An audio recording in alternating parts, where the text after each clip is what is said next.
Hi everybody, it's me again. I'm here with Jesse, who's reading FML while I record this so we can finish watching Hook, because why the hell not? Okay, so I'm going to do the vlog for week 9, I think it is. So I'm going to start off with the first question. Do I think art increases value as it shows its history? And I'm going to say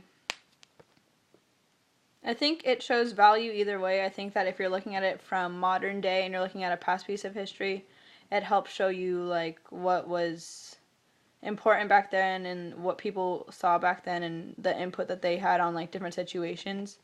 And I think that it like originals from like nowadays have value too, because I mean they're obviously showing something that's important to that person and they show you like a different perspective.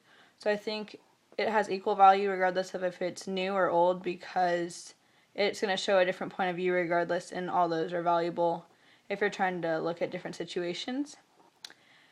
Number 2, what do Eva and Franco think about the concept of the original? They think the original is bullshit because the Matez crew is very anti-original, anti-society type of thing.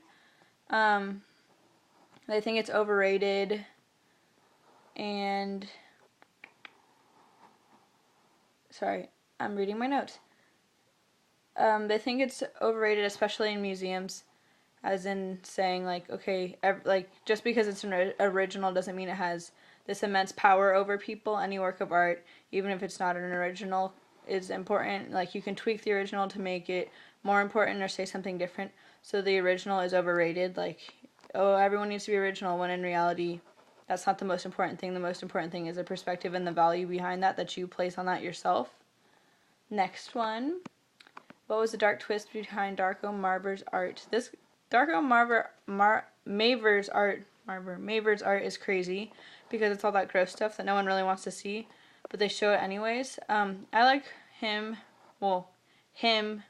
because he's like the crazy make replicas of dead bodies and broken wrists and people being shot and put them all over the place. And the dark twist is that it's all those gruesome images that no one really wants to see, and they're pretty brutal to look at. Like in the book, we were flipping through and we're like, oh my gosh, what is that? And we realized it was the recreation of all that. But the twist is that everything is actually really dark, and the importance behind that is that it shows people, you know, the stuff that the media and society today won't show you, the stuff that's being censored out. It's like showing you what's actually happening and what really goes on in the world, opposed to just being stuck with the good fake news all the time, or you know, whatever you see in the news that doesn't include like brutal stuff like this that is actually happening in reality. It shows like the rawness behind reality. The fake plaque they put in Italy criticized history because, hold on.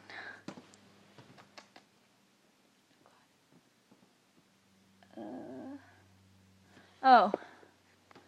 Okay, so this plaque said it was an ordinary building, which again speaks because of their whole anti-society thing. They're showing like this building is an ordinary building, and to some people it won't be, and to some people it will be. And the importance behind that is that every building to someone can be an ordinary building, but it can be something totally different. Just because society places importance on a building like the White House or something doesn't mean that it has importance to you. And just because someone says, oh, that house is useless, it could be like where all your childhood memories are. So an ordinary building is important because it shows that an ordinary building isn't necessarily an ordinary building. It just depends on how you look at it and like where you're looking from, type of thing. As in, I've been saying perspective this whole time because that's like one of the main things. The main themes of the exhibition, it's always 6 o'clock. Can an invented character die? That's what it was talking about. And it said culture too can die when it's frozen into a cliche.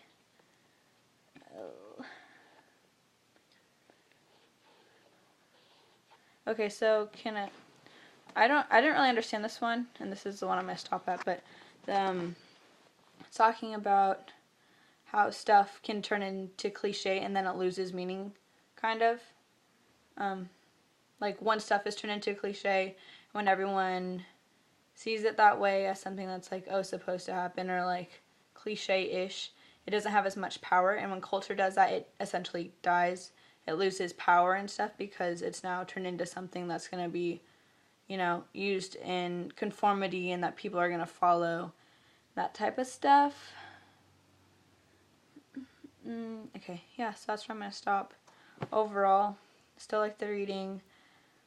Darko Maber's my favorite because it's all that brutal stuff that's kind of crazy to look at, but I kind of like it, which is kind of creepy. And like I've been saying, it's all about perspective. Everything, regardless of age, or if it's a building, or if it's a piece of sidewalk, can all be art, and it all has meaning just to different people. I think that's really cool, and art's cool, and we're gonna watch Hook now. So have a good night.